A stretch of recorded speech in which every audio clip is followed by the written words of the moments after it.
Hey everyone, and welcome back to another episode of Shine from the Insides Community Podcast. I'm your host, Jennifer Collington, and today we're going to be talking about animal symbolism, all right? Animal symbolism, probably one of my favorites. If you don't know, it's because I'm out in nature a lot, and typically that means I'm paying attention to what's happening out there, and animals quite frequently. So, animals are very special. We'll be getting into why. It's important to know that a lot of these videos that I'm doing, they are not going to align with everybody. These are certain nuggets of knowledge that help me on my journey of reprogramming myself from the conditioning that is making helpless victim kind of societal people. My goal is to create a utopia on Earth, which means utilizing and working harmoniously with everything here so that we have a planet and a society that is healthy and happy and whole. And so for me, these different areas that I talk about, they are important to me, right? And they mattered for my evolution, but I recognize that what I say is not for everybody. Everybody has their own evolution that's happening for them. Everybody has their own progress in these different nuggets and knowledge and things that are going to connect with them on their journey. And so if this aligns with you, that's great. If it doesn't, don't worry. There might be another video I have that does, a different nugget that is waiting for you. And if not, then there's another person out there. There's another healer or another teacher. There's another guru. There's another coach or mentor, anybody out there. Somebody else has the message for you. The whole point that I'm getting at with these is that we are our own guru. We are our own teacher. We are our own healer. I'm trying to teach people how to do that for yourself, okay? So these videos are just even though they're not quick sometimes, they are a quick snippet on how to utilize these nuggets that I'm bringing out for your own benefit, how to connect with the divine through what you're getting through. But I am only connecting when I want to say you're connecting with the divine. I do mean God, I do mean source. So these are ways for you to understand, because everything's talking to us at all times, right? Everything, there's a confirmation in the background, a horn. Everything is constantly signaling to us something that's going on. And if we're paying attention, we're always in direct communication, right? We're always getting that support. And so it's important to listen to it, to pay attention, not to be your only guide, but to confirm your inner guidance, right? So a lot of the time, these things are coming up to point something out to us. And if you're already really aligned, then a lot of the time they're pointing out what you're already doing, right? If you're not, then they're pointing out how to navigate this so that you can turn it around.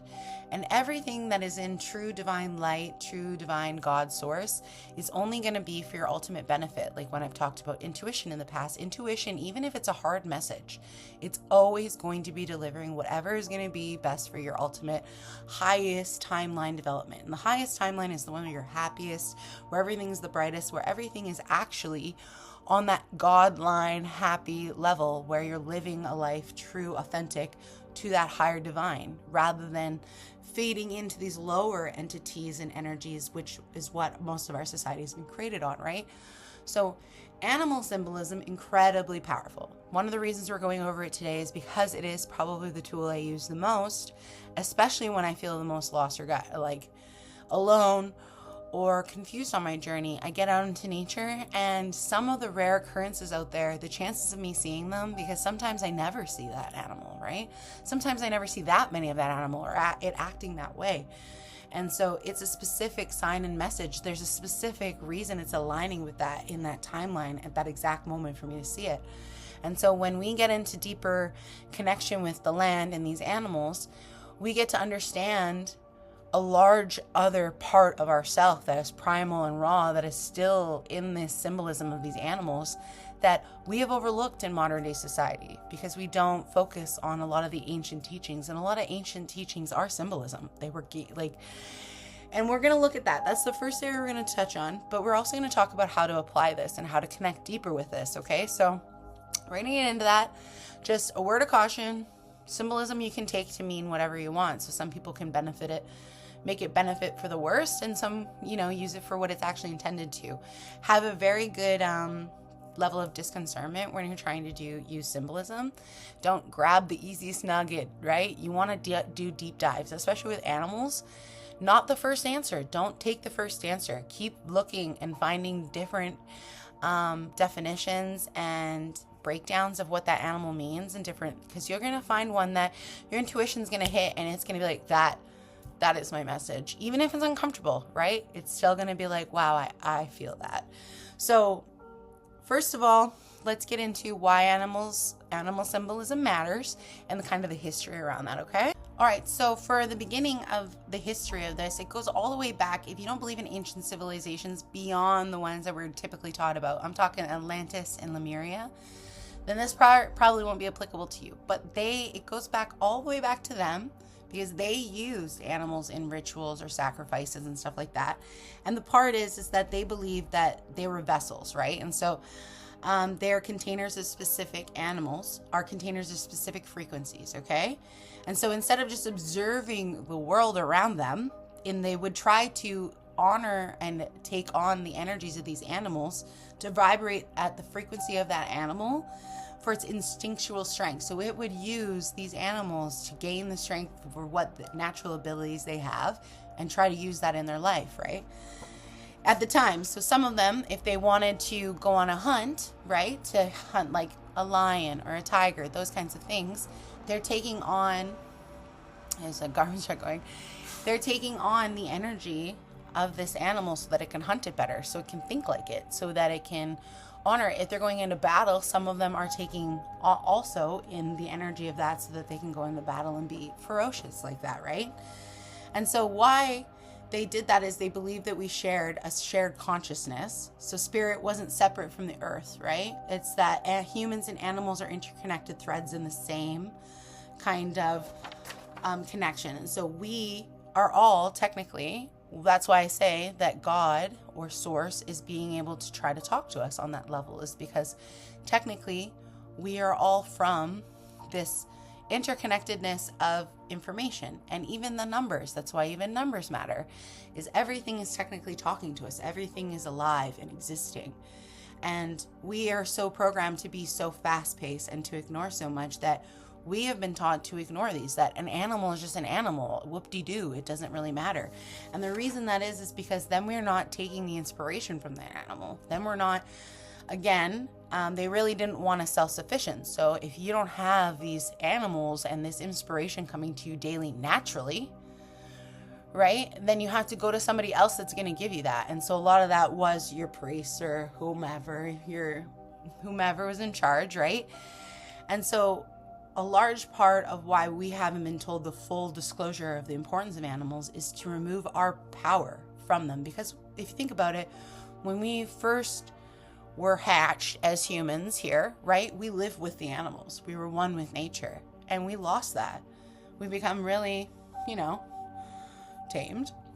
And so in doing that, we've lost part of our connection with our energy of what we actually are, because we've lost that raw primalness. And why you're seeing so many people unhealthy now is because of this lack of loss of who they are, right? And they're getting so caught up in feeling like they don't have anything, versus we are connected to everything. And so when we honor that power inside of us, we can therefore apply it differently. And so that's one of the reasons I'm educating people on this, is because if you can apply this, right, if you can always have something there to communicate with you in a way that is truly divine rather than orchestrated, like a lot of symbolisms and stuff they use on purpose, right, like the Illuminati and stuff like that, symbolisms are really big for them. But animals, right, animals are completely rare.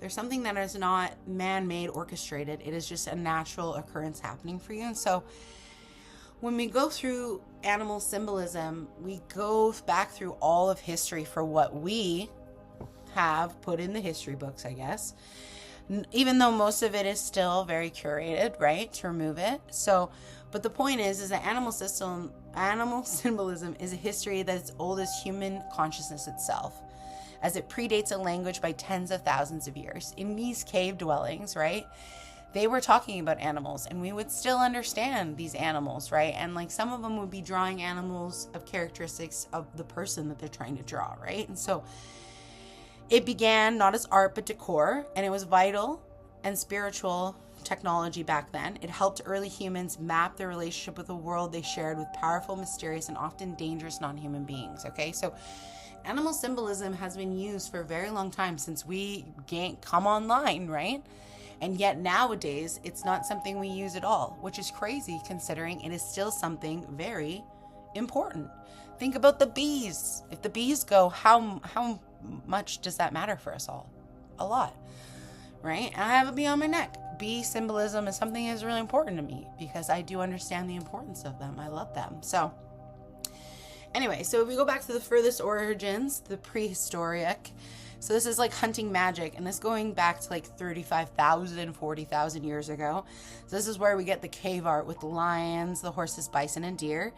And they called these like hunting spells, right? And so these were believed that painting the animal could gain power over its spirit, ensuring a successful hunt. So they would paint them on the wall. Another thing that they would sometimes do is make masks or imitate and like do dancing rituals to act and bring out the energy of that animal before the hunts as well, or even as rites of initiation when you're coming of age, different animals.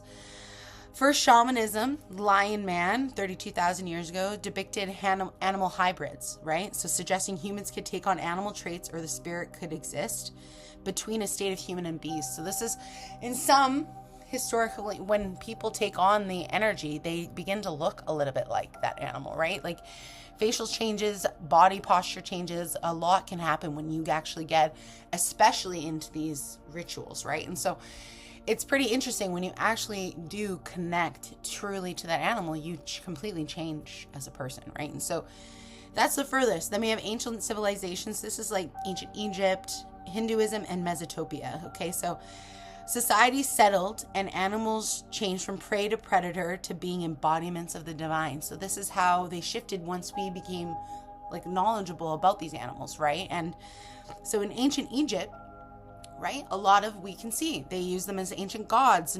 They're not abstract. They wore like animal heads, right? And so to signal the power of that animal, like Anubis, the jackal for afterlife, Basset is a cat for protection. So like it's interesting because I love ancient Egypt, but if you get into the like animal symbolism was really big for them. That's why most of their hieroglyphics have animals in them, right? Mesopotamia is a lion plus a bull became the ultimate symbols of royalty and plus state of power used by kings to demonstrate mastery over the wild. So for a long time, even on a lot of crests or different things, you can see animals have been used. There's a reason they put that animal there, like, and they didn't just pick any animal, right? Like that was a specific animal chosen to emulate that energy that they wanted to say. And yeah, lions are a really big one, I would say, like especially nowadays more.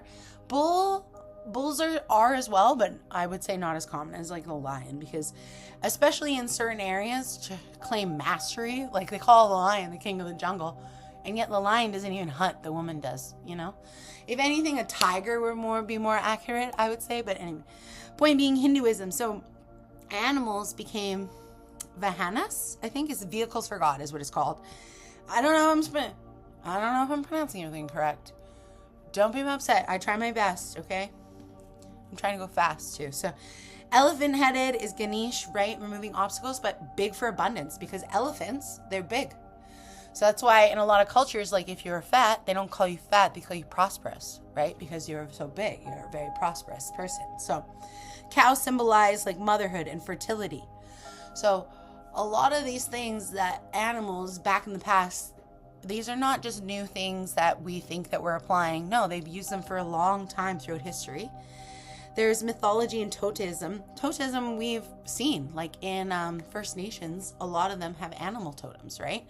And this is also indigenous cultures. North American clans identify with specific animal ancestors, bears, ravens, right? And these are established social structures as well, laws based on those animal virtues. So it's not just a name that they use, right? They actually adhere to a lot of different ways and beings. And since I don't perceive to know about that, I'm just touching on it. I'm just saying this is relevant. This is something that in our timeline, they're using that now, right? And that has something that has been passed along through the times in those clans. And I think a large part of why those ones are wiped out is because that's how a lot of ancient knowledge is passed along, is through those kinds of things, right? And so wiping out clans like that, now nobody knows about why that matters or how to operate like that, right? And so anyway, there's been a few other mysteries or theologies over the time. There's like that one of the world on the back, so like the world turtle. This is in Hindu, Chinese. I don't think I'm going to even try to say that next one, but Arachnis is another place. Anyway, point being, they share the same myth that all of Earth is carried on the back of a giant turtle, symbolizing stability and the foundation of life. Which I've seen. If you've ever watched Aladdin and the King of Thieves, that's where they go for the hand of Midas. Is on the back of that turtle, right? But it only comes up every so often. So, and that wasn't necessarily about the world. There's just a city on the back of that turtle. But it is a concept that when I was a child, and they introduced this in a child's movie. So it is something that I have seen when I was a child. That was an image, right? And did I understand the importance of it then? No. Did I know that this mystery and myth happened for a world on the back of the turtle? No. As an adult, it is something I've definitely heard about a few times. But the importance of the human experience is that animals have remained central to our development as a bridge between the gap from instincts and intellect. So right now we have so many instincts that a lot of us have turned off. And the problem is that we are still highly driven by our instincts. If they are not properly addressed and understood, they react in different ways that you won't understand, right? Whereas if you take into a deeper understanding, bring that intellect into it, right?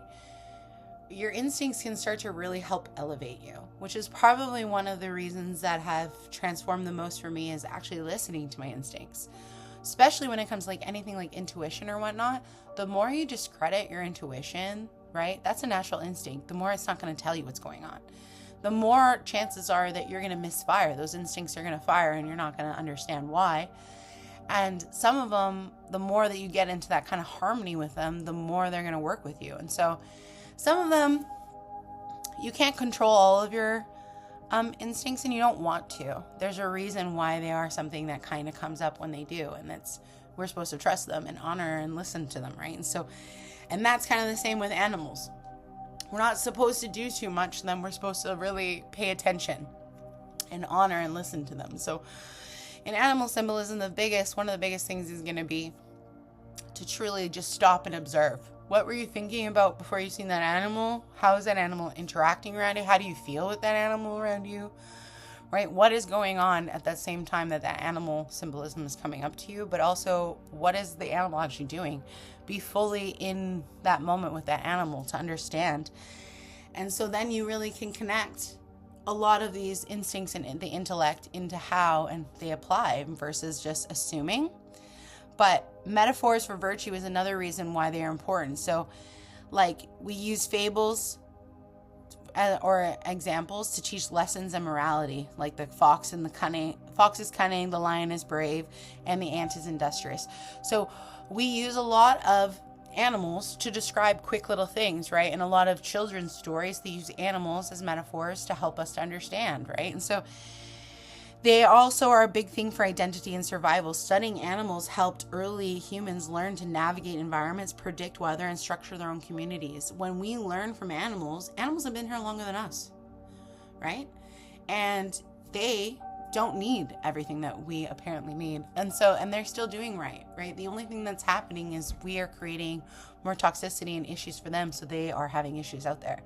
So animals are something that we can learn from because they teach us how to navigate. A lot of the ways that ancient people learned how to live with the land was by watching how animals moved with the land and got from the land. So when we actually take in what lessons they have from them, these lessons we're getting are ancient lessons. These are not just like, oh, it's just silly watching an animal. No, like that's ancient history teaching you in real time, right? And so it's really important for us to pay attention to this stuff because a lot of the time we've forgotten all these ways that we can utilize animal symbolism, right? And so another one of the more ones that is more prominent, I would say, is mirrors of the soul. So they let us look at our own inner nature. This is more how I connect, especially if an overabundance of symbolism in one kind of area. They really do help reflect your own inner nature, your anger, your grace, your loyalty, or from some safe distance, right? And so helping us understand parts of ourselves that feel wild or untamed. So one of the reasons that I believe that we see these animals is because we have aligned at some point with some kind of level of their energy, that they are now coming into our existence. They're now coming in to our forefront of our observations, right? And so there's a reason to pay attention to them, because they are connecting with you at that exact moment for an exact reason at that exact time. And in order to really truly find the message, you have to look for it. Sometimes, especially the more associated you are with an animal, you will understand it. And the more that you become accustomed to like learning about animal symbolism, it'll be quicker. But you'd be surprised. I've done this for a while. And sometimes I still feel like, no, I really need to look that up. I want a deeper understanding of this animal. And I'll find something that I've never found before, right? And it'll be completely unique to the experience that I just experienced with an animal. So it aligns in a lot better. Like, there's a reason sometimes that certain levels of that animal align with you at that point, and there's a reason that sometimes different qualities align at a different time. It's not to say that once you understand an animal, that's the only symbolism we'll have. One of the biggest things you're going to learn in here is that you should look it up more. Research more and more, because every time you research, you might find another clue that'll help you in the future to understanding the animal more deeper, but maybe more applicable in each time, right? And your intuition will tell you when that is, okay? All right, so now we're going to move on to an area that's more of like the skepticism and also the probability, okay? So there's lots of skepticism, obviously. We've been programmed to believe that animals are the mundane, that they're just something that are merely there, you know? A lot of the time it's a hassle, like think about bugs or something like that, like, oh, a nuisance, right? And so it's something that it isn't the divine to us. It's more of like against us sometimes. But it's interesting because when we get into it and you start looking at it, you're like, wow, it's really beautiful. And the more connected you are with nature, the more like it's actually marvelous to see even the smallest of creatures like that. And so we can understand a lot more of our connection with animals, with the land, and with the message itself. The deeper we look into these, we then all of a sudden can understand a whole other area of life that we never ever once really were privy to when we started being so disconnected from seeing that was even a potential of a message bringer, right? So the chances of us seeing animals, honestly, in retrospect, actually slim, specifically certain kinds of them. The odds of seeing a certain animal, a lot smaller. If you live in an area where a certain animal is very common, I do not say that those are usually a sign. So like here, seagulls for me, not usually a sign. Just because I'm by the ocean, I'm gonna see seagulls. Depending on how many seagulls I see though, a little different, right? Depending on what the seagulls are doing, could also change it. Just because something is very naturally occurring in my area does not mean I overlook it. It's just that sometimes in order for a message to matter then, and if it is something that is more a regular occurrence for you, it has to be more special. So an interaction has to be a bit different. And sometimes that could just be like, I felt like that animal was watching me and talking to me, right? Like it doesn't even, and I know that sounds a little funky, but in general, sometimes that is going to be the clue, is that animal, for some reason, you knew it seen you, like it observed you too. And a large part, as somebody who's sensitive to the energies, a lot of the time that animal is telepathically saying something to you. There is a message and there's a reason that you are sensing something. It is communicating in some way to you. And so the point of why I'm getting at this is it is actually really not common for us to see animals, technically. And so that's why when an animal symbolism comes up, an animal comes into your presence, it is something to stop and understand, to really understand why you're getting to see that. Why you have the pleasure of seeing that animal. What is that message that animal is bringing to you today? When we are in a world of like filled with data, right? We see numbers all the time. Numbers are a very frequent thing. In a world where nature is being killed off a lot of the time, it is not as common to see animals, and especially certain kinds of them. And even in our daily lives, the probability of you seeing specific animals, very unique, right? And so it's a higher threshold for significance. This matters more to me to see an animal than it does for me to see like 1111. And that's not because I don't treasure seeing an 1111, right? And it's not because I put the animal above that sign. It's just that I know the probability of me seeing an 1111, common. See it usually daily, multiple times a day, not just at the timing, right? And anywhere. I see numbers all the time. It's what our world is made up of, right? A lot of that sells. Like, numbers are what make people be able to connect, and phone numbers, license plates, receipts, time, but also in your own accounts, on your cards, everything. Your birth number or birth ID numbers, right? Anyway, animals, on the other hand, we are consistently pushing out of our life sometimes, out of our society, which I don't agree with. I feel like that's part of why we're not healthy. So one of the reasons I believe that it's important to really pay attention to animal symbolism above numbers, not to say that they're replacing the importance of numbers, but why they matter more is just because they are more rare. The significance is not as direct. You have to go into a deeper dive to understand fully that connection, which makes it way more integral to what's going on inside. So if we were to look at the difference, like angel numbers, very surface level, like quick, yeah, you're doing good, you're not doing good, like quick confirmations. If you want to do soul dives, deep dives, like actual maybe shadow work or self-help work, that's where animals come into play, because they are going to give you that deeper context of where maybe you're already doing good or where maybe you can improve, okay? And so these aren't as frequent. Like numbers, since they are so far and few between, they are external and uncontrollable. These are things that we can't just be like, oh, I'll just go around the block and I'll see another animal instead. No, you don't control when you see another animal. You get that sign, you might not get another one for months for an animal. Like sometimes I remember when I first moved here and all I wanted to see was a whale. It took me like 6 years to truly see. Like I think I'd seen them before now that I've seen them, but now I'm like, oh my God, last year alone, I seen so many compared to the years before. And always nature knew, I was like, it will be a huge omen when I see a whale. Like it will mean that big things are happening. And they did. They were always a sign something big was going on for me. And so for me, it's really important for us to allow ourselves to receive direct messages that are higher significance, making them more powerful and bringing us to deeper insights that can leave a much more impactful connection than other more common ones. And it depends on how we relate to them or how they show up in our lives, which can lead to a deeper identity within us, tapping into a raw, primal, wild, untamed part of us. And that can indicate also where we're having issues. Like animals are way beyond like, oh, I seen a deer today, right? It's like, I seen a deer today. And recently, I've been working, especially if it's a female deer, right?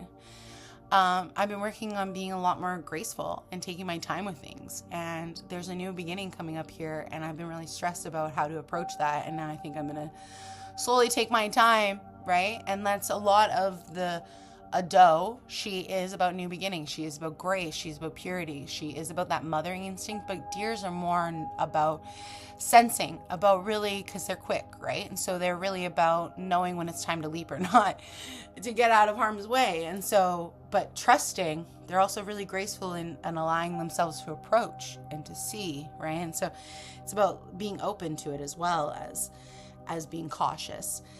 Anyways, these things are more powerful when it's a unique experience with an animal. And so like animals, it's already enough when they're around you, right? It's already enough when you see one. It's different the closer it gets to you, the more it interacts with you, the more it feels special compared to other ones. And that's usually sometimes how you know specifically if something is for you, is the more it stands out, like the more unique it is. And so this is animals acting out of character. So sometimes, like one time me and my friend, we were at the river and a bat was swimming out. It was like it was around now. So it was about 8, 9 in the morning. It's hot out. So not only is this little bat cooking, it's out in the daylight. It's not supposed to be, right? And it was like right up in our face too. At that time, I was going through a big like shift from where I wanted to be in life, from like a lot of different friend dimensions. She was like contemplating leaving a negative abusive relationship, right? And so bats, big thing about death, right? And rebirth. And especially being out at night was like, it's going to see the bright of day, right? Even though this death is coming, it will be a rebirth into this like beautiful light. And so it's honestly interesting because a lot of the time the animal symbolism is going to be largely affected by how you feel and how it interacts with you when it comes up, okay? And so what is the importance of it in our lives, right? Ultimately, ultimately it's a useful tool from the divine, a way for it to speak to us for a multitude of purposes. It's a way to gain insight from the divine for you specifically, so your next course of action, behaviors, mentality, or changes, right? Even just inspiration, something that you could, like, as somebody that likes to do art, sometimes animals really big on showing you a process of what you need to do with your art. Some like water animals letting go, going with the flow, birds being free, big grand things, big picturesque ones. Snakes sometimes more get right close to the earth, deeper into like the details of something really intricate, right? Anyway, so point is that they're heads up when things are afoot. Biggest thing sometimes to learn is that usually you're never seeing an animal that feels special for no reason. And so sometimes they're warning of something bad, like nefarious coming up. But sometimes they're a warning of a celebration, right? Like me seeing the animals, like the whales, celebration. And I was like, that's a big, something's coming my way. That's big, right? When I see, I don't know, 10 or 20 crows in a place, I'm not going in that place. That's an omen to me that there is some bad energy that I don't want to be going in there, because what do they call that many crows in one place? A murder. Yeah, and so usually that's something I always pay attention to, or I'm cautious of. If I go into a place and I see that around, like, you be cautious. There's a warning of those things. And that's why angel numbers and numerology to me matter to a certain level, because the certain amount of numbers of animals that you see also hold significance, right? So it's important to understand them both, because they do work hand in hand. Seeing 10 crows, right, in some level, 10 is a sign of completion, right? And so technically it shouldn't be a bad thing to see 10 crows. But technically it's anything over, I think about like 6, anything over 6 or 7 crows, it starts to becoming an omen of something bad. And so 10 is not necessarily, seeing something of 10 isn't necessarily a bad thing. It's just crows. The more amount of them you see, there's something happening usually. They are a warner. Anyway. But another thing is that they are an honest mirror when we're missing a message. So it's a heart-to-heart when it isn't biased. So like an animal flying up to you and telling you something and you reading into the message and it really like kicks you in the teeth kind of thing. You're like... But it coming from a friend, here's a cat. It coming from a friend is totally different. It's okay. It coming from a friend is totally different, right? Like sometimes it comes up and you think they're being mean or something like that, when in reality, they're just being honest with you. And animals, like this cat, she comes up to, she's usually an intuition hit, right? So she's coming up to tell me that I was correct about something. But she's also about mystery and magic and patience and independence. And so she could be a variety of messages for me. But usually when I'm coming up in these videos, like she comes up at a specific time that I'm talking about, right? She was just laying back there on the couch, totally chill. So sometimes it connects us deeper. They inspire, support, guide, and speak to us in a way that is old as human consciousness itself to the planet. Sometimes it's a way to have a conversation with the ancients, with the divine, in a way that hasn't been touched or tapped into or like discussed, bogged down by the conditioning of modern day society. These are still ancient primal messages that we can go back, that they've read into back in the history, and they still matter and mean the same thing. The only thing that changes is how they apply or applicable specifically to your life, which you're going to have to find and connect those dots yourself, right? So they connect us deeper with earth and its elements, all its beings, which connects us with nature and the divine, which is ultimately us. The closer we get into harmony with animal symbolism and nature itself, the actual truth of it, you're just connecting with you. You are a part of these things. You hold all this energy in you. You hold all these elements. You have all of these parts and materials inside of you, and when we don't know how to utilize them, they go to waste. So a lot of us are finding that a lot of these good stuff that we have inside of us is going to waste, or life feels like it's just like passing us by, and a large part is because we're on autopilot. We are not being a part of nature and operating and working with it anymore. We're merely tapped out. And so utilizing these things, the importance of it is it helps tap us back in. It helps us truly get embedded back into the earth system that we are a part of.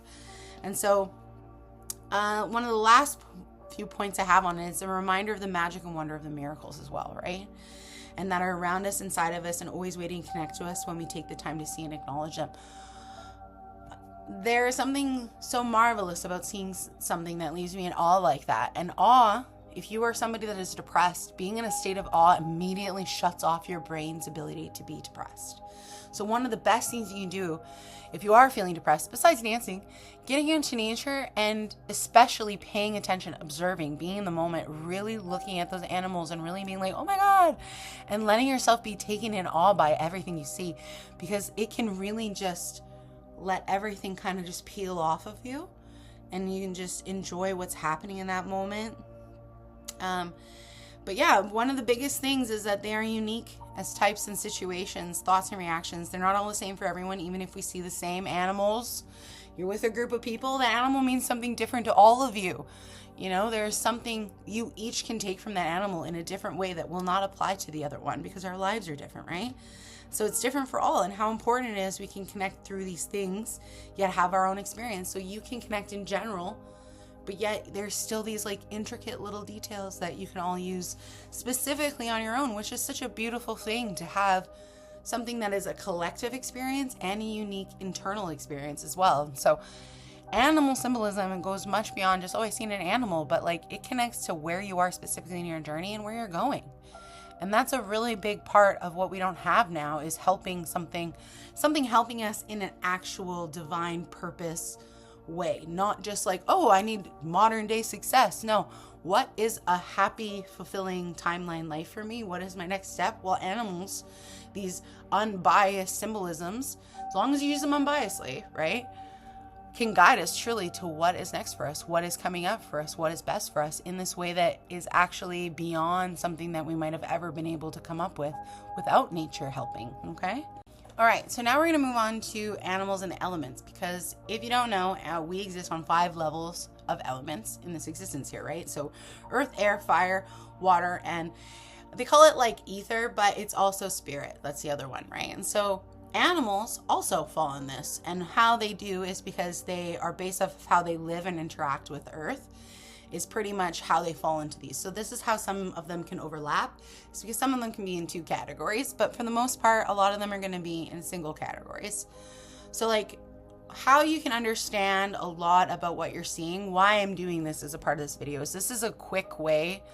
If you don't know the symbolism of an animal when you're out in nature, a quick way is to think what category it fits into, because immediately you can understand it's kind of at the core heart of it. And then when you can go and do research, you can find out a lot more about it, but at least it helps you to make a connection to help it, because then it helps cement in your brain. If you can make a memory and connect it to something else personalized to you, it helps your brain adhere to that message and grab onto it, versus if it just goes right out of your mind without any connection or anything to anchor it back into you, right? So if we're going to look at earth, the earth element itself is physical, practical, permanent. It's body of world and foundation of life, all right? So these animals, the ones that I'm going to say in here, at the heart of their group are about stability and nourishment. So anybody in this, right, is bears, wolves, lobsters, stag, ox, snake, and moles. One that you wouldn't expect to see is lobsters, right? Lobsters are not just in this one. Lobsters are in a few. But the point is, they represent a connection to ancestors, material world, slow, steady cycles and of growth and decay. So it's really important to understand that not all these animals do the same things, right? Like a bear, different from a stag, different from a wolf. Snake, different than all of them, right? But yet still have some things together. If you see a bear versus a snake, very different. Bears, they have that hibernation phase. So you could be somebody that maybe it's time that you've been hibernating too long and it's now time to come out of the woodworks and get to going on your meal, your harvest, what you need to get after, nourishing yourself. Another could be just you really need to ground yourself because they walk on all fours, right? But snake is more about nourishment, about close connection with nature. It's about nurturing yourself, because snake, they like to classify it as like it hugs, it cuddles the earth because it has to caress the earth as it moves, right? Also very sensitive because they are touching every little thing with their whole body, right? And they use their tongue. And so they are a lot more about sensuality as well as the senses, but also taking your time and really feeling through things. So a lot more about instinct, right? Whereas a bear might be more about nose and sight. So it's interesting because just even looking at the ways that these guys fit into Earth, you can see how the different ways that they interact differently with Earth.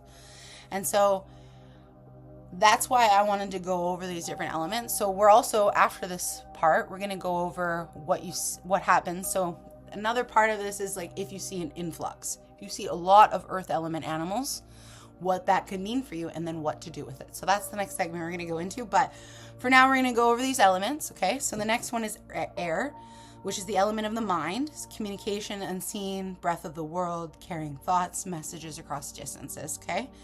So these animals at the heart of their group symbolize perspective and intellect. All right. So these guys are more about freedom, clarity, vision. Think about birds. They're liberated because they can go wherever, right? So clarity, vision, higher consciousness, seen as messengers. So a lot of the time, if you're ever on a hike with me, if you're ever in one of my videos, or if you ever hear me and I see a bird, I'm like, oh, there's a little messenger. Because the birds, they fly up high, right, where the divine is, and they come back down. So they are messengers that operate between, helping us to gain messages that are of higher variety to bring them down to our physical realm. So they are really big between this physical and spiritual realms, representing the power of ideas and inspirations. So animals that fit in this one, you're going to get your eagles, hawks, owls, ravens, but also butterfly, dragonflies.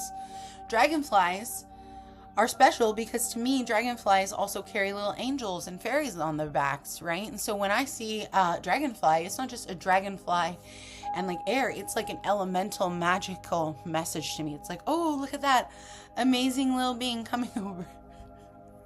She's so cute. She was so shy when I first got her, and she never used to do anything. So now seeing her climb or be on the couch or anything like that, even come interact with me, so proud of her because she's grown quite a lot. Anyway, me too. I'm the same. So proud of us both. But the next one we're going to get into is fire. So the element of transformation, will, and energy. It's a spirit of spark that drives action and creates change, okay? So at the heart of this group is passion and vitality. And their group symbolizes courage, leadership, destruction, but also the ability to create and give life like the sun. So fire can destroy, but the ashes actually fertilize the ground, right? And so sometimes a lot of destruction is actually making way for something bigger to happen, right? And so they represent our inner fire, our drive to overcome obstacles, and our warmth of the soul, right? So common animals to see in this group: lion, tiger, horse, ram, phoenix, and the mythical salamander. So mythical animals matter as well, because we do see them come up in movies. We can see them come up in shows. You can see imagings of them come up, and sometimes random videos or something will come up, because now a lot of our world works on algorithm, right? And so the algorithm sometimes sends us random things. Nothing's random. So it's important to know when you get things like a mythical salamander that matters, right? But the phoenix is of course a fire one. I mean, most people would know that it's usually a phoenix is born and bred in fire, but it's important to know that mythical beings, since we go back, right? Since you've seen that when I started in history was way before, I believe in dragons. I believe in unicorns. They are on different planes than us, right? And so a lot of these mythical beings, just because they don't exist in our timeline or in our dimension, does not mean they're not real and they're not a real thing. And so everything to me has importance, right? So don't think that because it's mythical, it doesn't mean anything. Look into that too. That animal matters too, right? So the next one we're going to get into is water. All right, water. The element of emotion, intuition, and subconscious. It's the blood of the world flowing through all life and holds deep ancient memories. So at the heart of this group, it symbolizes healing and fluidity, which is why a lot of the time people, like if you're really sensitive, you might spend a lot of time in water. You might feel better if you go sit by bodies of water. A lot of healing rituals involve something to do with the water element, like even in religions, right? The baptizing, right? Like that's a purification and a healing to be born anew. So anyways, this group, their ability to navigate the depths of the psyche and emotions, they represent adaptability, and I just said it. Purification and the ebb and flow of life cycles. Anyways, so water is a really big one for me. I have a lot of earth in my chart. So water is something that I am in constantly. I do feel like I have to constantly be hydrating myself, which is why I usually always have water with me when I cough. It's usually time to drink water. But so common ones for water is dolphin, turtle, salmon, lobsters, whale, starfish, frog, octopuses, swan, and jellyfish. So you might be surprised that a swan is in here, but swans, they're in another one. They're in the last one as well. And swans are important because they spend most of their time in the water, right? So it's interesting because some of the animals you wouldn't think would be in some elements. You have to understand why they might be, right? But the last one, spirit or ether, is element that binds all others together. It's the intangible essence of the universe, representing the connection to the divine source itself or God itself, right? And so the heart of this element or this group symbolizes oneness and transmutation. And so it's about enlightenment, synthesis of all other elements, soul's journey beyond physical, and the middle point where all exists balanced. And then where magic and life originates, and extreme longevity. So this is why lobsters, jellyfish, octopus are all in here, because a lot of these things, they do have long life, right? Like lobsters actually can go backwards, the same with jellyfish.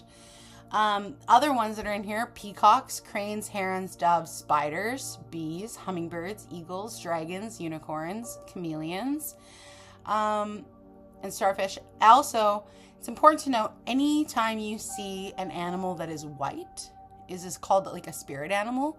They are technically white versions, are extremely important. Like they're classified as a spirit element animal of that, and they're very rare.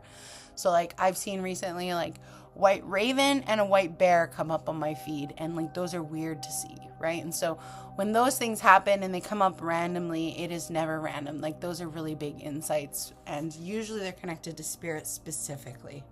And spirit, I would say, above all of them, is one of a big message, especially if you're doing spiritual work. It's really crazy to get a lot of omens on the spiritual level like that. But anyways, I digress. So we can have what is called elemental overload. And by that, I mean, you constantly are seeing an influx of animals specifically to one element. And when you have a high volume of different animals from the same element, it doesn't have to be all of the exact same animal, but just animals that all would cluster in that group, right?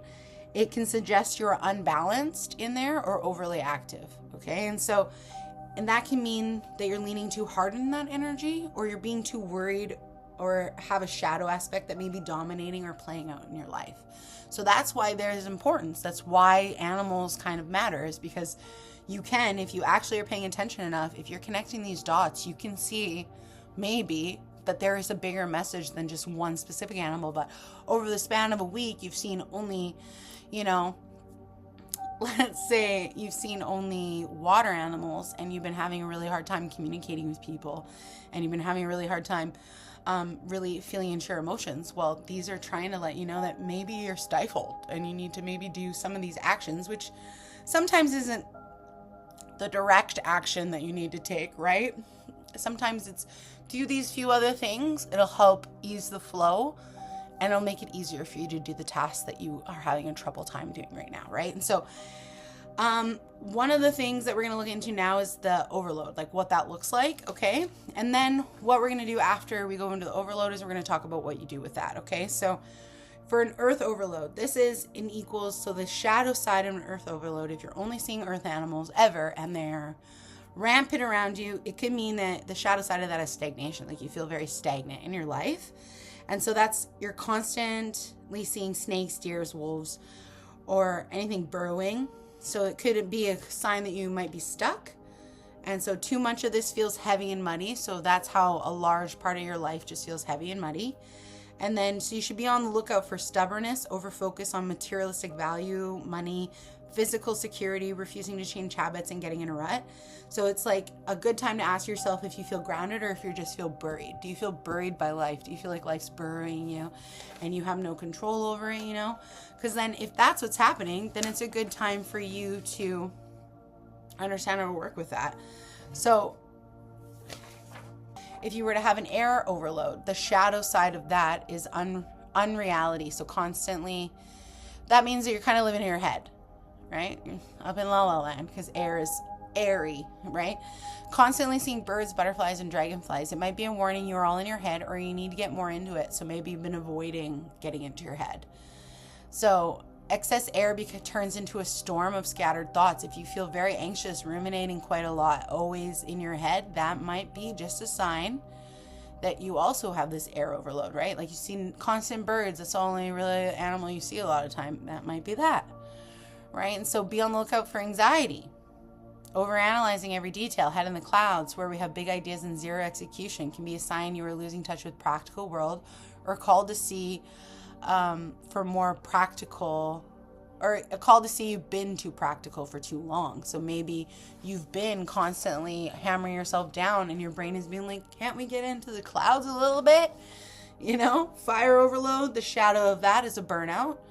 So, which makes sense. Constantly seeing like predators, so lions or tigers or stinging insects, wasps and hornets are a big one. If you constantly are being bamboozled by them, it's like, heat-loving reptiles is another one. So if you're constantly seeing snakes, it could also be a sign that that's happening. Fire overload, it could be a warning that your impulse control or temper might be frayed. So something might be happening that you might be a little bit more heated up than normal. And so fire excess energy ends up consuming everything in its path. That's one of the reasons that anger is something, the quicker that you get it under control, the better it is. The longer you live in anger. For every 1 minute you spend in anger, it takes 7 minutes to regulate that. So it's really important. The quicker you help yourself by calming that down, the less you'll have to do to repair that, right? And so anyways, fire excess ends up consuming everything in its path. Watch out for aggression, burnout, act on gut feelings that actually are only... So acting on your gut feelings, but they're actually not gut feelings. They're restless irritability. It reminds us that passion without a container becomes destruction. All right. Water overload, shadow is overwhelm. So if it's constantly seeing frogs, turtles, water birds like heron or cranes, that they might be a warning. You may be drowning in emotions and avoiding them fully. Excess water energy leads to hypersensitivity and a lack of boundaries or numbness. Watch out for shutting emotions off fully or feeling always like leaky. You're crying easily, taking on other stress, being overly nostalgic for past, drifting through life with no sense of direction or purpose. And then there's spirit or the ether overload, which is shadow is disconnection. So constantly seeing rare animals or things about death and mystery.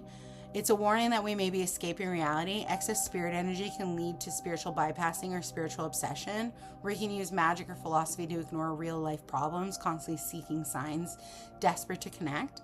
Watch out for feeling spaced out, a lack of interest in the physical world, feeling isolated, misunderstood by others, being called to bring spiritual wisdom back down to the ground. So you can see how it makes sense that a lot of these, when they are in overload, what they might be doing, right? What they might be causing to you and why that might happen.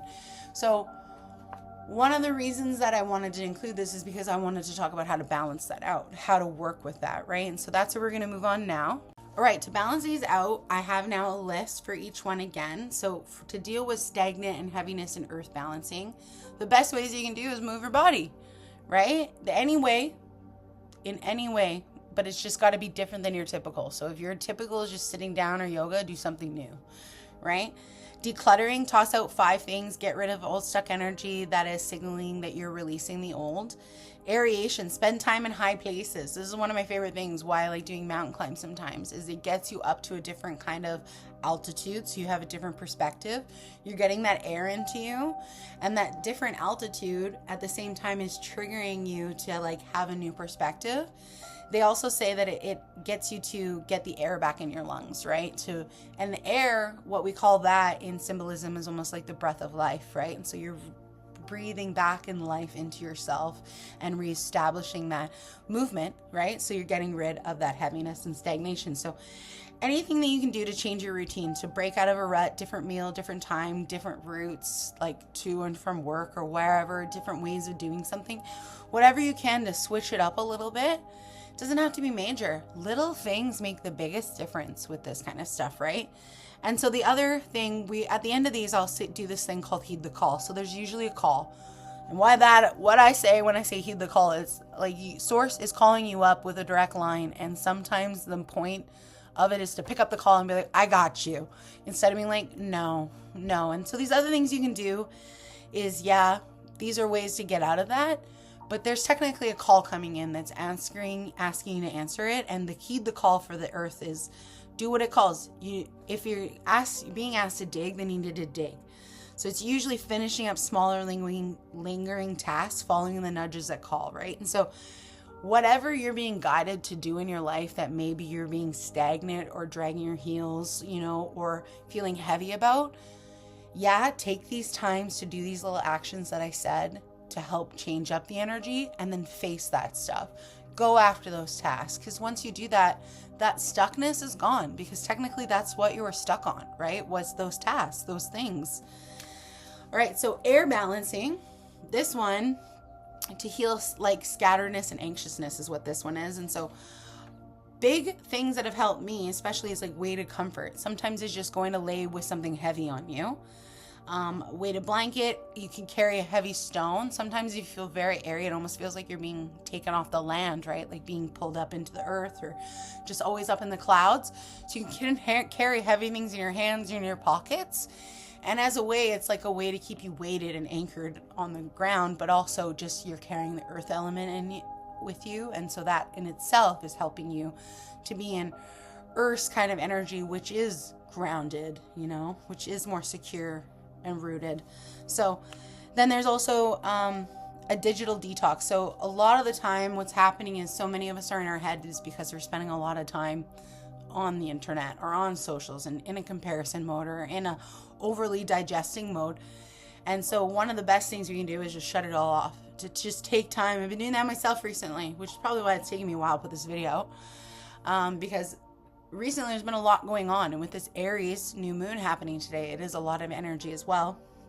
And so it's good to take a break from stuff. It's good for you to take those moments to really integrate, because when you do that, you're actually putting that energy back into you and funneling it where it needs to go, integrating the wisdom.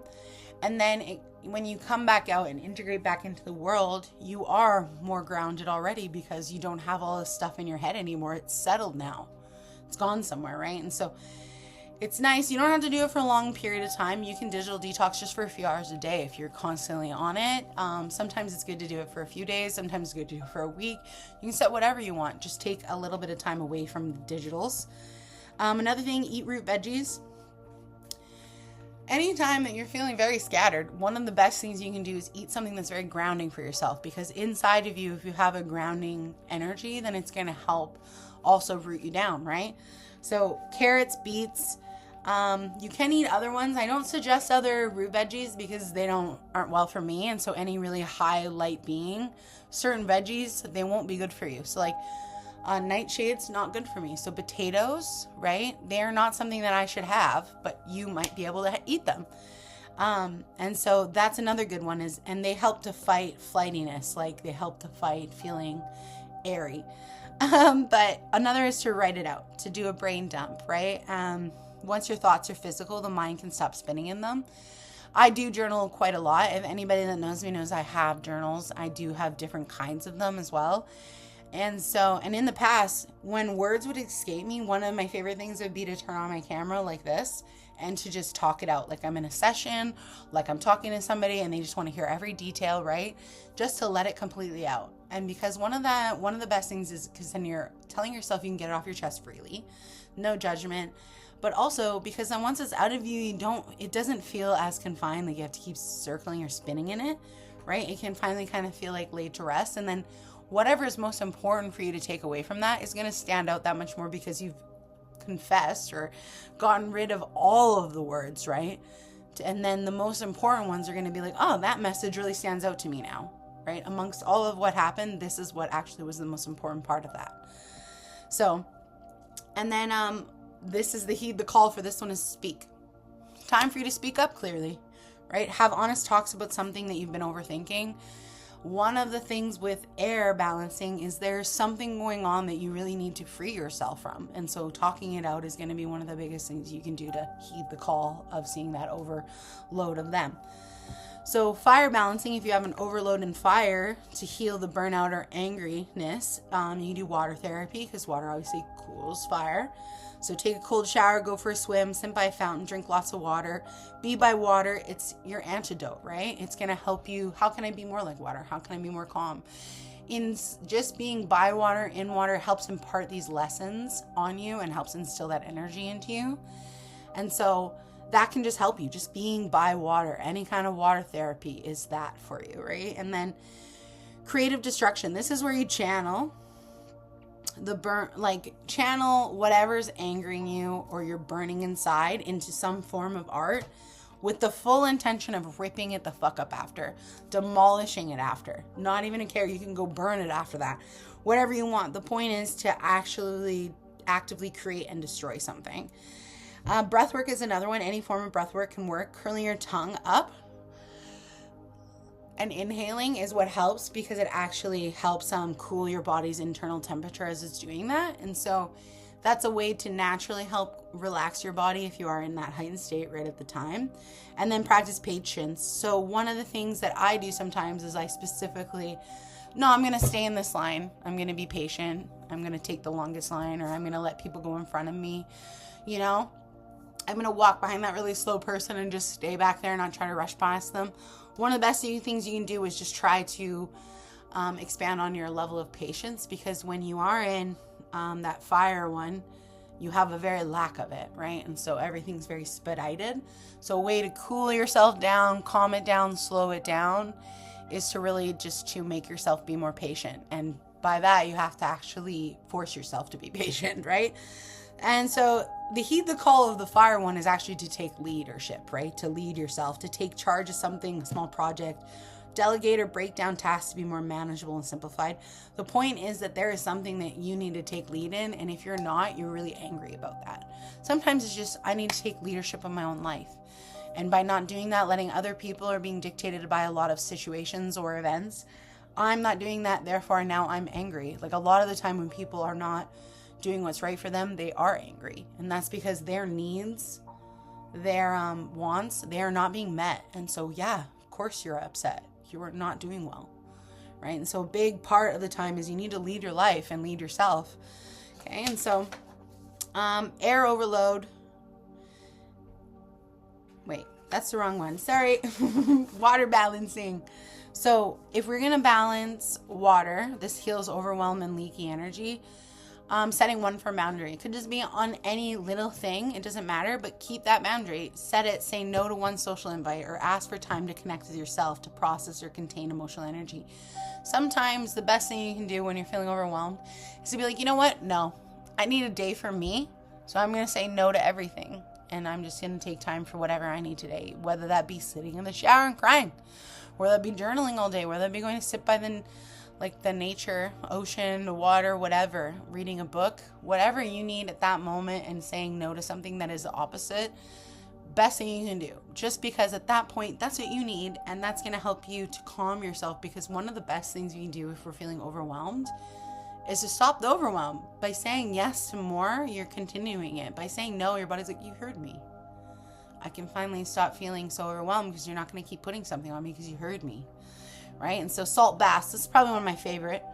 I pick up a lot of energy in my days just in general, and I, being an emotional being and connected to a lot of stuff, it's quite a lot, quite draining. So salt baths, one of the best things because they reset you back to a grounding level. Like even you've seen probably some videos come up of people just standing on salt and that doing something. You can do that. I like the added benefit of using water because water is healing, right? And so using salt and water carries like not only the energy of the salt and that healing energy, but you can instill whatever intentions you want into that water, right? And so it can be incredibly beneficial. It helps stabilize and dry out emotions or overflow when you use salt. Another is to focus on structure. So create a stricter schedule, follow a recipe, do more plan work, helps slowly regain your stability by enforcing some regiments into your life. If you're too free flowy or you feel like you have none and you're just kind of going through the motions, one of the things you can do is be like, no, I need to make time for this, and start prioritizing your chunks of your day around these other areas that you can't prioritize yourself. But make sure you do prioritize yourself in those moments that you have, and focusing on structure. Like, structure helps you do that because it helps allot time for these areas that matter versus being like, nah, I have nothing for what I care about, right? Journaling with logic. So water, of course, because it has to do with like words and emotions, water is like really big with wording. So the more you talk, the more you get out, it helps you to deal with things. So instead of focusing on your feelings, you choose, like, one of the things with journaling with logic is instead, because there's this thing where if you want to expand upon how you're feeling, then you talk about like how you're feeling. You talk about the feels of it, okay?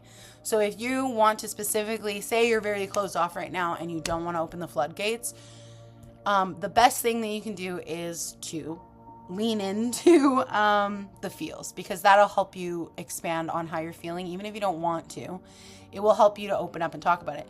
Say you're somebody like me, you always are focusing on the feelings. You don't need to focus on the feelings anymore. You are feeled out. You actually need to start pulling it back in. So in a session with people, this is where we would watch what kind of questions we ask, because towards the end, you don't want to make somebody open up a big can of worms about how they're feeling and then leave them walking away from a session being like, oh my gosh, now I have all this feeling on me. Towards the end, that's good at the beginning of a session when we have time to talk about it, right? And that's the same with you. If you have time to talk about it, it's fine. But sometimes if you have only talked about it, if you've only been working it out, the best thing you can do is to shut it down, to start closing it down, to start putting it somewhere where you can now tangibly do something else with it, which is where the logic comes into play. And so you start, instead of focusing on the feeling, you start talking about objective facts about what's going on. And it could be just about your day, could be about what's going on for you in life, could be about just something, just objective things, not so much feeling, but what's logically going on for you. And it starts making your brain, instead of using the feeling aspect of it, it starts using that logical compartmentalization kind of aspect, where it can kind of process and deal with things because it is just moving on. It's just stating the matter factly, right? And so that's one of the things you can do. And the heed the call of this one is to flow. So to let yourself cry, give into the frame, to feel it, to give into what is needing felt, vent fully, and then wash your face and move on. So I'm probably one of the biggest people I will always advocate for letting yourself cry. And I say that with like a grain of sand. I'm somebody that I cry a lot, but when something comes up, especially if I've cried on it a lot, and it's a different time, but something new is making me cry about it, I'll be like, okay, you got today to be upset about it. You can cry, you can be as depressed as you want. We will just take this day to be however we feel, and you feel it fully. And then tomorrow it's going to be a new day and you're going to feel better about it, right? We're going to get it all out now. And the reason I do that is because then I give myself specific time to whatever you need to feel right now. Here it is. Let's feel it. And that's because sometimes that's all I need is the freedom to feel. And then I feel better quite quickly. Like, I don't even usually need the whole day. Sometimes I need a bit longer, but the point is that after that first initial day, I feel better the second day. I might not feel tip-top, happy-go-lucky day, but I'm probably moved out of depressed, sad, overwhelmed to maybe more neutral. And then the next day, it's like kind of okay, happy, and then the following day, I am back to myself, right? It's not instantaneously sometimes it is. But the whole point is to give yourself room and space, and the heavier something is, it's okay for it to take longer for you to come out of it, right?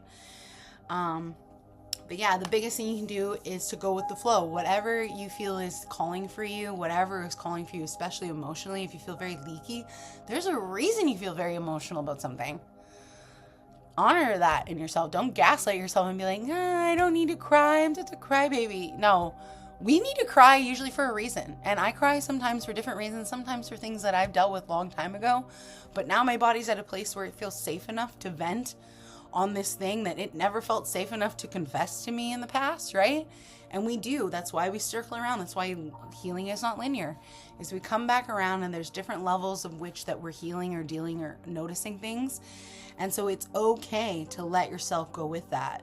It's about not getting stuck in it, okay? And so that's why I give myself that cutoff point. And that's even why it says here, vent, wash your face, and move on. It's not something to get stuck in. When you get stuck in, that's when we have that like stagnancy happen, right? That's why with the physical earth sign, the best thing you can do is move then, right? So after you cry, the best thing you can do usually is to get out in nature, go for a walk, dance, do something that moves you, just because it shuffles. Crying is energy in motion, right? So you're already moving your emotions around.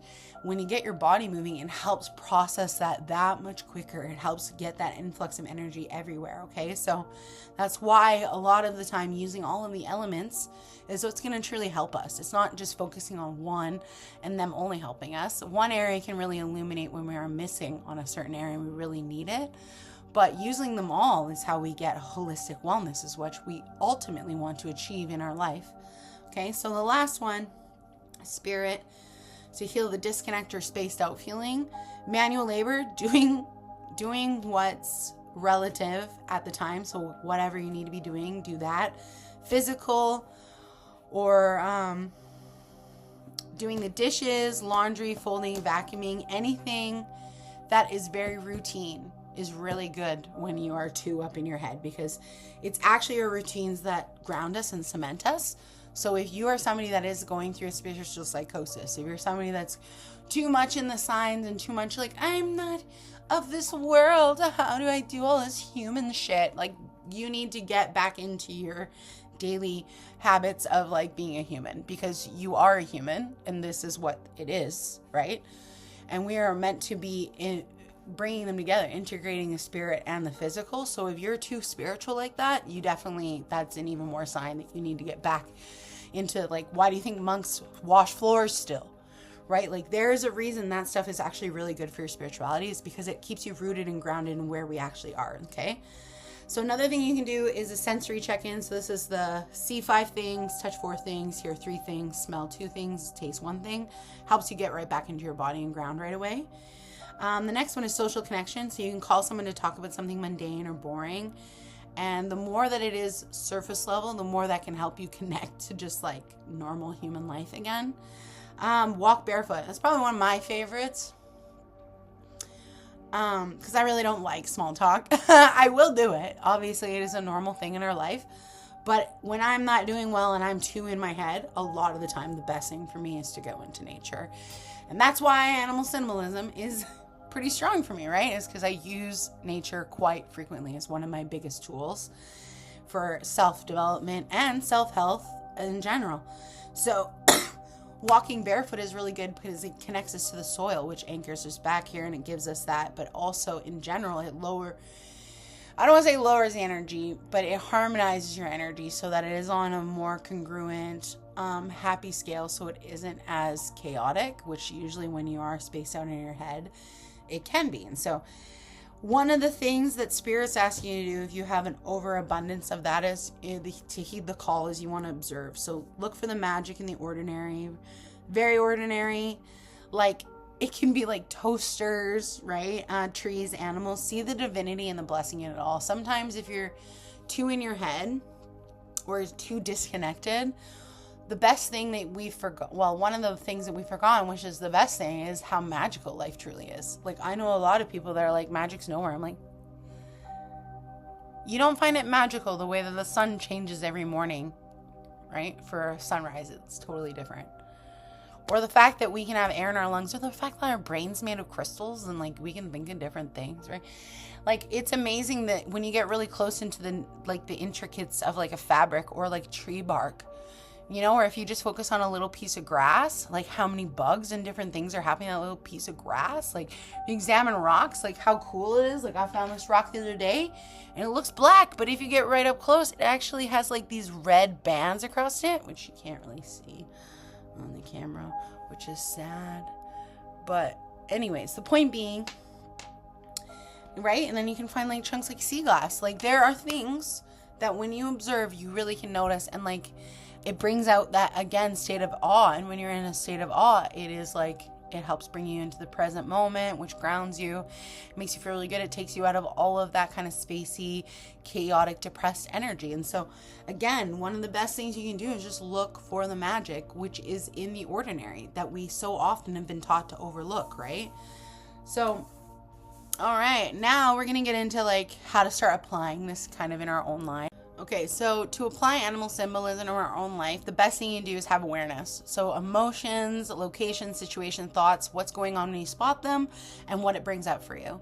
The biggest sign, if I were to say one, is like, oh, what do you think if a spider all of a sudden is just right in front of you? Are you somebody that jumps and freaks out and is scared? Well, it's funny because if you look at it, spiders are actually about like mystery and magic. And one of the things that they're classified as is like a dream weaver, because a web creates like a little like dream catcher, and so they hold their dreams in it.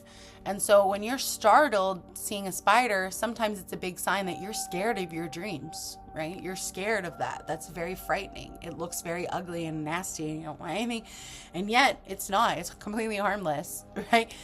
So sometimes the biggest thing, sometimes you're like, wow, that's a cool spider, and you're somebody that really leans in, you know, to building your life, to weaving it, to seeing what's going out there, and to taking that opportunity to go after it. It might not scare you as much.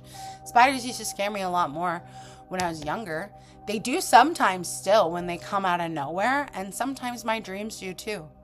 Sometimes they scare me too because they do come out of nowhere. All of a sudden I don't realize how badly I want that and how much that scares me to want something like that, right? And so it's really interesting to pay attention to what's going on at the time, because sometimes the thing that we are scared of or need to work on, that's when that thing is approaching us. And so it's important to know what's happening at the time, which sometimes when you get, you know, like me, I get really excited when I see an animal. So sometimes it's really hard to remember what I was exactly thinking or talking about. So it's okay if that happens, but try to work yourself back. Try to connect the dots about what was going on, because that's sometimes where the nugget will lie.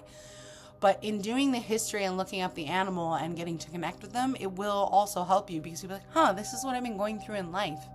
This is kind of, I know where we were at on that trail, or what we were talking about when we were at that walk and when that came up. And so, yeah, interesting. And so then all of a sudden you'll start connecting, and then by knowing, you'll be able to know kind of maybe what you need to do with your next step in life, right?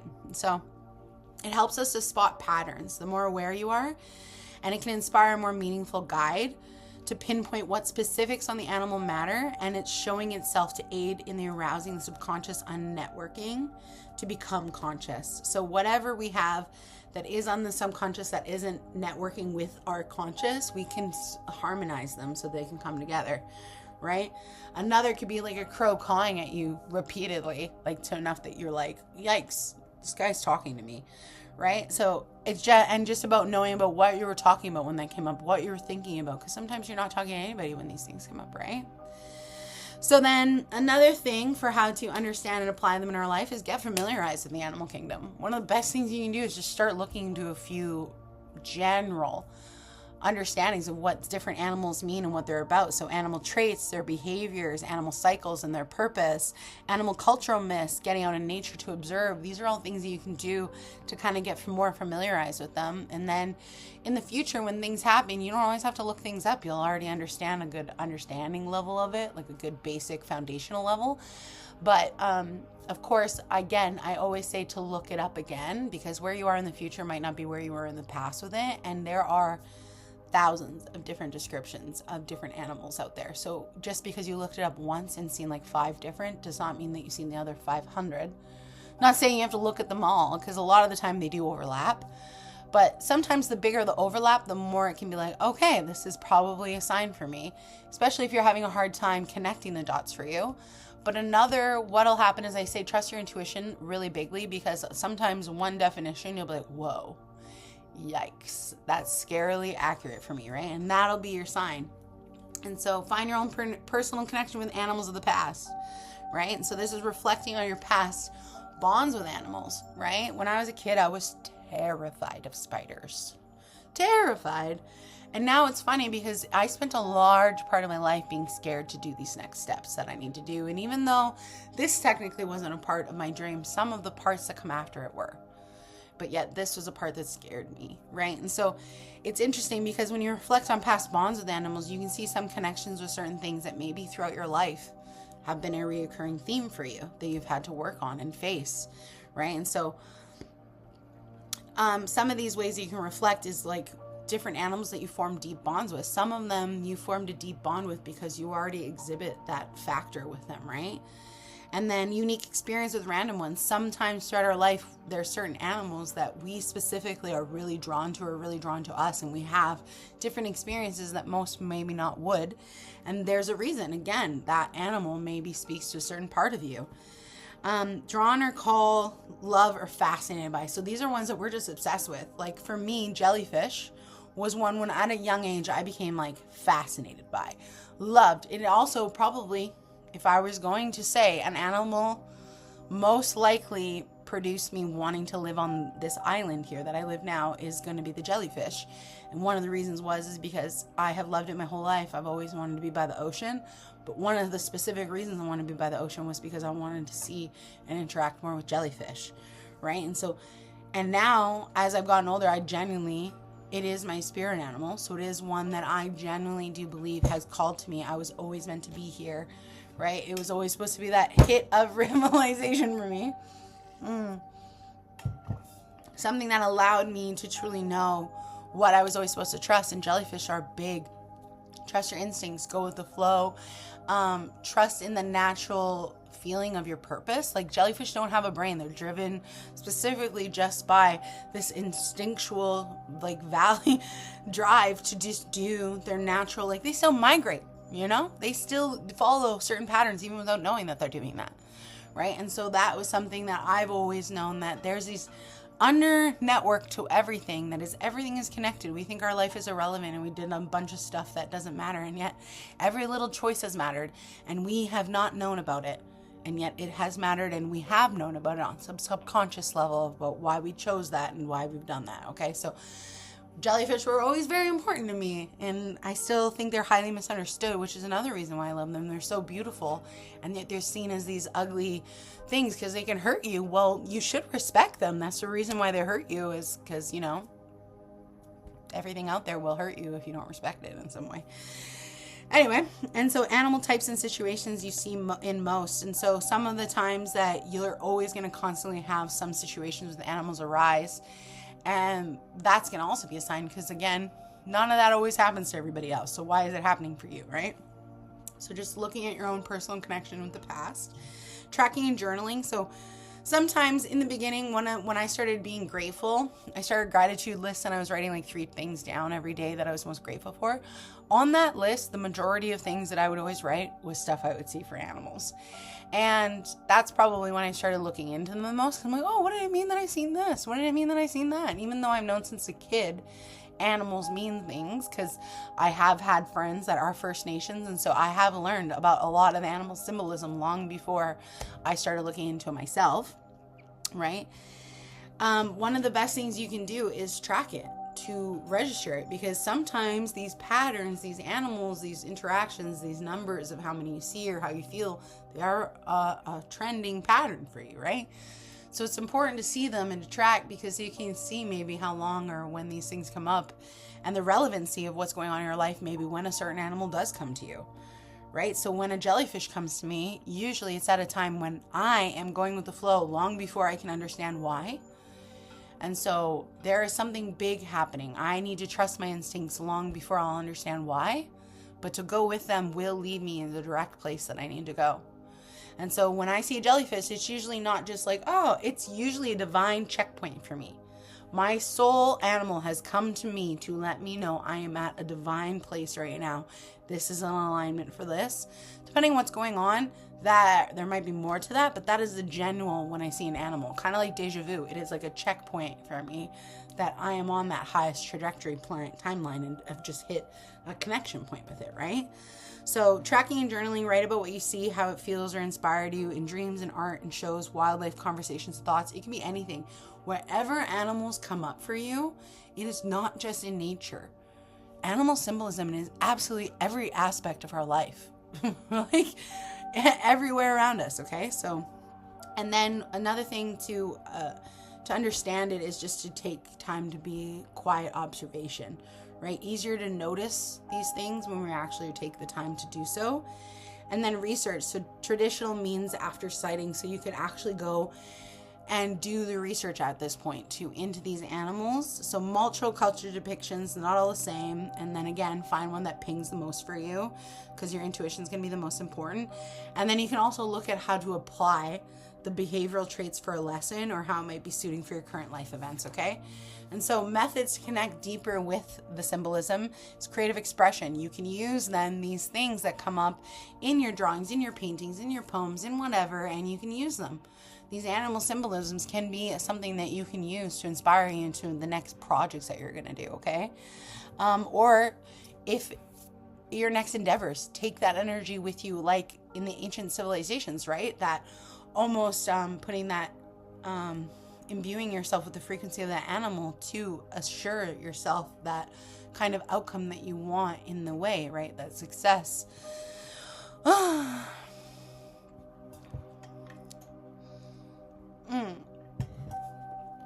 So then to connect deeper with symbolism, you can also do meditations or visualizations, rituals, spiritual quests, journeying.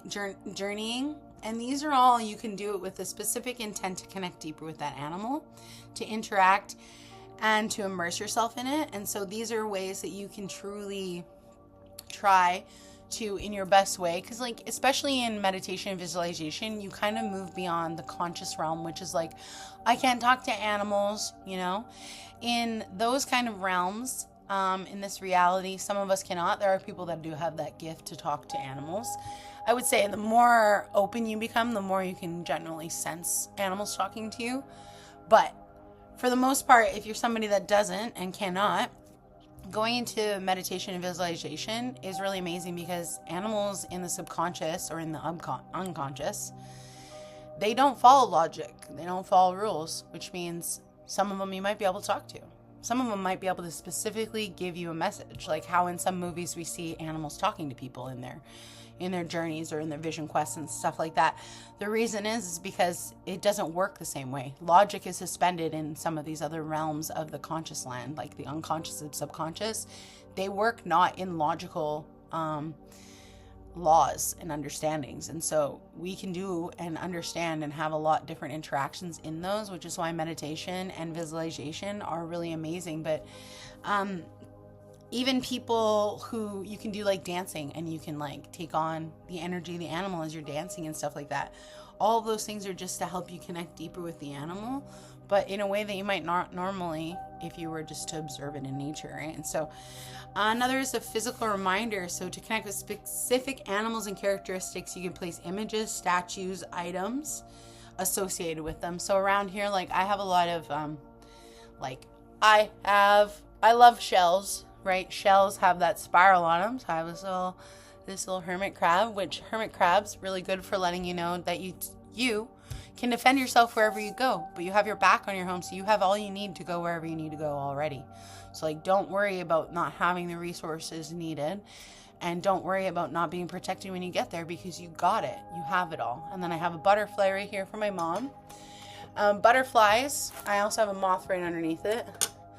Butterflies, big on transformation, big on like floating around and being able to transform. There are all kinds of animals around me in this place because I love animals.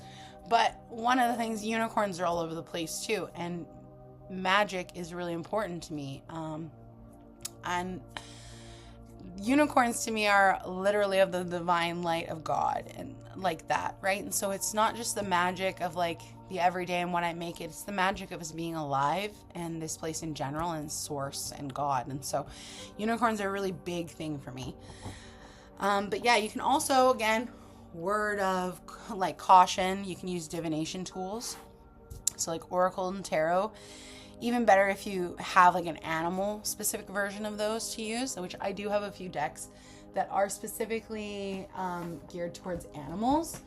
And they're nice because like if there was an animal that was specifically going to talk to me, right, they're quick for getting them to pop up without you having to go into nature. So say you were somebody that literally works a lot in town and you don't really get to see many like intricate animals. Having a deck like this that you get to see certain animals that you might never, right?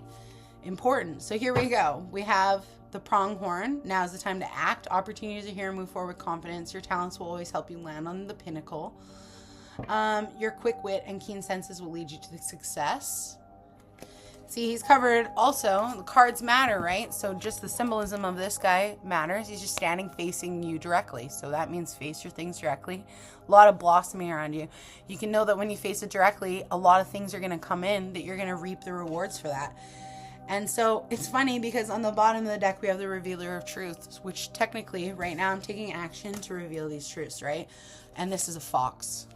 Oh no, it's a coyote. Ooh, that's actually so neat because coyotes, especially in shaman like trips, they're usually a big omen of something's gonna happen. So like, they're like, don't take things too seriously. Make time to play. Great wisdom comes from laughing at your own folly. Look out for the traps and quick tricks and the tricks of life and learn from them.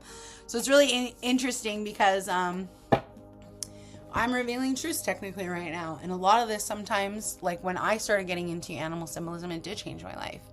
No longer am I just seeing an animal like whoop-de-doo. Now I'm like, I'm seeing a divine messenger that is specifically talking in the window of my soul. How can I relate? You know?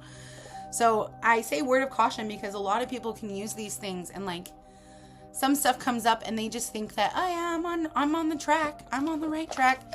The reason I didn't have to call in my guides or anything for this is before I do these things, I already set up a protection grid and call in my guides, right, to help me.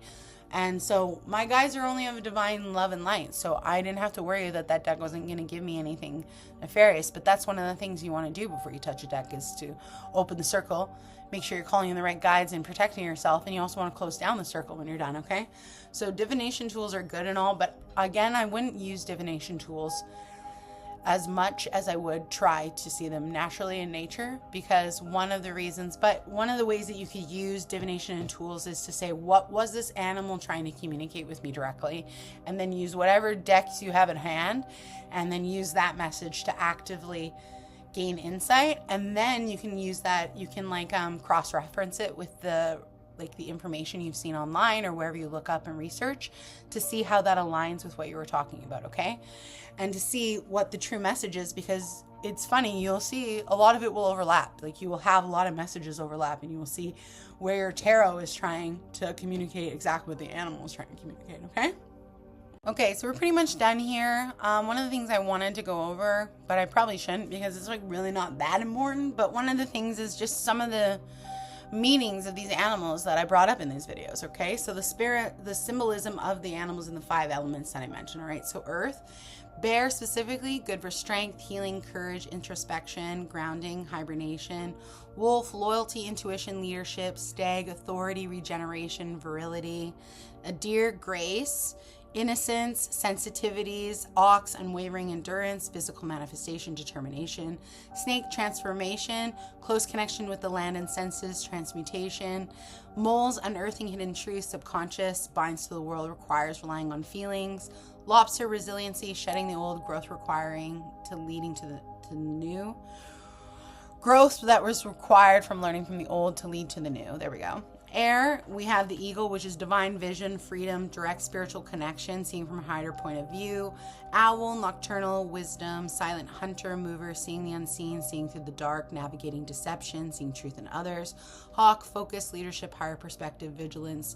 Messenger, being watched over. Raven, transformation, magic. Intelligence, mystery, keeper of secrets, bridge between love and death. And then butterfly, transformation, metamorphosis. Rebirth, emergence, grace, beauty. Dragonfly, breaking illusions, carriers of the fae, emotional maturity, look past the surface, finding light. For the fire, we have the lion, which is courage, majesty. I think that's majesty, but majesticness, I would say as well. Dominance, sovereignty, solar and sun energy, because they're all yellow, right? Ruling of the heart and strength. Tiger, raw emotion, intensity, willpower, fierce, focused, acting with conviction, power and energy, protection. Horse, freedom, stamina, mobility, spirit of liberation, bridge between spiritual and physical planes. Navigating journey with swiftness. Ram, assertiveness, new beginnings, mental force, breakthroughs that use determination, overcoming obstacles. Phoenix, ultimate rebirth, rising from the ashes, renewal. Mythical salamander, fire element, is walking through fires, unfazed, spiritual endurance and transmutation. Waters, dolphin is intelligent, playfulness, harmony, breath of life. Turtle, mother earth, longevity, slow and steady, path for wisdom. Whale, ancient wisdoms, emotional death, library of earth, singing own song, power of sound and vibration. Frog, cleansing, emotional release, renewal, washing away what's stagnant. Starfish, renewal, inspiration, regeneration, star within. Octopus, multidimensional thinking, camouflage, handling multiple tasks, flexible and fluid. Jellyfish, flow, transparency, surrendering to the current, going with flow, life, guts, instincts, being at one with alignment. Salmon, determination, ancestral wisdom, going against all odds, returning one's spiritual source, focused determination. Swan, purity, outer beauty, internal grace, soul's awakening. And then for spirit, peacock, vision, spirituality, immortality, resurrection. Watchfulness, crane, longevity, focus on meditation, justice, balance, long life, grace and wisdom. Dove, purity, love, peace, Holy Spirit, presence of hope after darkness. Hummingbird, lightness of being, adaptability, extracting the sweetness of life. Spider, dream weaver, fate weaver, creator of your own world, interconnectedness, creativity and wisdom. Bee, industrious community, prosperity, sacred geometry, service, and divine messenger. Chameleon, patience, psychic ability, adaptation, blending when needed, and flexibility. Dragon, power, spiritual wisdom, protection, elemental mastery, and good fortune. Unicorn, purity, innocence, divine magic, impossible made real, pure of heart, and divine connection to source. So these are all the animals I kind of mentioned in here, and the reason I wanted to go over that is because that was a quick, I know I went through that very quick, snippet of how, even though these were all in the same area, right, they all drastically did not have the exact same answers. So when I say, that seeing all of the same animals in the same group could be a sign. Yeah, it could be, but seeing different animals, also, they do mean something very differently. And so don't just assume that you have an overload because you see a lot of different animals in one group. Assume that you should be taking it into consideration when you see a lot of animals in general in one group, but not that maybe you have an over or under balance, but just that maybe that's an area that you should focus on. But these animals, all of them, they are very different. They're all very unique, even though they are in the groups together. There are many other animals. There are many other descriptions. That was a snippet. The whole point in bringing that out was to show the variations in these, but also to show how uniquely different, even though they fit in these groups, the uniquely different ways that they can, and why you can do a big generalization about the groups, but why looking in them specifically is important, because they do have those nuances that make them special and unique to the other ones in their group. Okay, so now that we're at the end of the video, animal symbolism, honestly, beautiful. So one of the things that brings me the most awe, next to like rainbows, right, or just magical things working out in like good timing for me, is any kind of animal whenever they come out. I really appreciate animals. It is something that I've always appreciated. I've always had a special connection with them. I think that the more that we harmonize with animals and the messages, the more we get in connection with ourselves and our true selves, which our true selves care about nature. Our true selves care about the earth and care about what it has to say to us too. And the more we work in harmony with that, the more we're actually working in harmony with God. God created source, universe, created every little atom in this place. Every little molecule that's happening around us was all created, including us, by the same creator. And it's all worthy, including us, every little aspect of adoration, of being in awe, of appreciation, of reverence, and when we think of all these things that happen every day as just the mundane, we miss out on so much magic, on so many miracles and blessings, on so many omens and support and messages that are directly coming to us for a reason, right? And that's in any signs or symbolism. But animals, why they are so empowerment is because they are rare, because they are unique. And so when you are seeing them, trust, you are seeing them for a reason. Especially birds. Birds fly over your head. Birds can fly anywhere in the sky, and they chose to fly over your crown, which all of our crowns, if you were to think about it in a specific way, we all have these like flashlights going straight up to the divine, right? And so certain animals, they don't see the way that we do. Bees see us as this cluster of like a bunch of fluctuating light, right? So when bees come over to us, they're generally curious about why they see this big ball of glowingness, right? And so they're curious. They want to know what's happening with that, right? And so animals don't see us the same way. And so when an animal does come up to you, there is a very specific reason. And when birds fly into your crown chakra specifically, right, which is our above us, which there are other chakras above us other than that one. But the point is that they are directly aligned with a divine message being funneled down into you, okay? Bringing down into your physical reality. So for me, it's very important to know when these things are happening, because they are something that can be just a clue of when you are on the right track, you know, when you are aligned with these messages, when you are hitting all the things that you should be hitting and recognizing. And they are a really big, you know, honest conversation to have with somebody that sees you beyond the level that everybody else, right? Like God sees everything, right?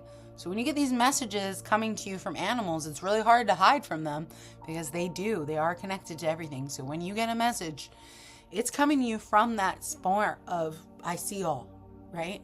So it is a very big message. And that's why I think some of us, and a lot of us, why they didn't want us to be aware of that, is because it does go beyond what they're telling us, right? It taps into something that is greater, that is what's inside of us, which a lot of what they want us to believe is you're only successful based off of what we can see in this tangible reality, right? That reflects your character inside. Okay. So the point is that you can't really be reflecting that character inside just because you're successful outside. The best things that you're going to get is these messages, these alignments, these synchronicities that actually flow in harmony with you, and usually everybody around you. You are flowing in harmony a lot of the time. That is usually a really good sign. Things are really attracted and come towards you, right? Seeing a lot of animals. I see a lot of animals all the time. And it is a positive omen to see a lot of animals, because that means your energy frequency is also in a good place, that you're not scaring the wildlife away, right? You're not scaring away these opportunities and messages, right? But it's not so much that I'm feeling like, oh, I'm not doing everything right? Like, I don't want you to use symbolism like that to say, oh, I'm not doing anything right, so like that's why I'm getting all these messages. That's not what this is about. It's about honoring the fact that you get all these messages, and they can be overwhelming. But the point is, the ones that specifically stick out, the ones that you're like, wow, like you really noticed that. You really felt that. Something happened. There was something bigger than just like, oh yeah, there's a bird. It's like, wow, look at that bird. Look at the way it's hopping along. Look at how it's just getting its little seeds. It's like, it's time for you to go get your little seedling, right? Maybe it's time for you to hop from one little venture to another. Maybe it's time for you to add a little, however you felt. Maybe it's time for you to add a little joy into your life as you go from one little morsel to the next, because you deserve joy even though you're moving along, right? It's not just about getting the next thing. It's about the pleasure of that journey. So, animal symbolism, big for me. Big. I'd say it's big in a lot of like cultures and history, but it's okay if it's not big for you. It's just, this is one of the signs that I would say is a really clear-cut way of getting messages from the divine in a way that is beyond the typical ones that we get. And why it's so important and powerful to me is because of the rarity of seeing animals. Like when I seen the whales, right? When I seen the jellyfish my first time on the island, you know, when just the other day I was driving down the highway and I seen a few elk by the road, and they were women elk. So usually you only see clusters of male or female elk. And so they're not usually together. And so I seen 3 ladies, and I should have thought that there was more. And then as I'm driving away, I look, and there's like a cluster of at least 50 of them. So it's interesting because at some point, right, I was already in awe of the 3, let alone the 50 that I seen. It's rare for me to see an elk. I've only seen a few living on the island as well. But that is, in the last year, that is like probably the 3rd or 4th time I've come across a herd. And to me, because women elk are very much Mother Nature, earth element. They are very much a community aspect because they travel in packs. That to me is a very big harmonizing sign of me coming into like harmony or collaboration or unity or community with a bunch of like-minded women. And this cat is also a girl, by the way. And so it's a lot of signs of just things coming in together that work together, right? That if I didn't care about animals, I'd just be like, oh, wow, that's a big cluster of women. But based off of what's happening in my life, right, that's a really big omen. I do want to be in community with a bunch of like-minded women. I do want to be in nature and adoring these women and being in our natural setting and feeling comfortable, because these 3 ladies were the only ones comfortable enough to come near the road. The other ones weren't, right? But they came out together. Right? And then they went back into the bush together. And so it's like having these people that you know that you can face the scary things with and know that you can go back and tell the herd about, and everybody learns and grows together. And so, yeah, anyways, I can ramble on probably about this, and I probably have already. So I guess we'll call it good. But thank you for listening. Hopefully you took some kind of knowledge from this video to apply it into your life, because I genuinely do believe the more we connect with these different aspects and use these tools, the more it does allow us that foundation to create a utopia here. You can't create a utopia if you are not one with the animals, if you're not one with nature, and if you're not one with the divine messages that are constantly coming to you. If you are constantly tapped out of it, it's really hard to tap back in and create a world that's for everybody.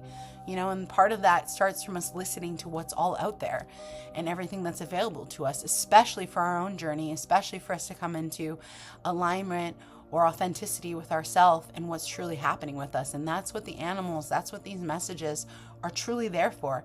They want to guide us. They want us to connect. They want us to reach that deeper level. And the more that we're open to it, the more that we have that reverence and observe and really take the time to integrate what that means, the more harmonious our life not only becomes, but the more connected that we become with everything. Like, it all kind of just flows really harmoniously at the same time, and you can almost predict when you might see a certain animal because of the energy that you feel happening for you, right? And so anyway, much love. Until the next video, I hope everybody has a great day.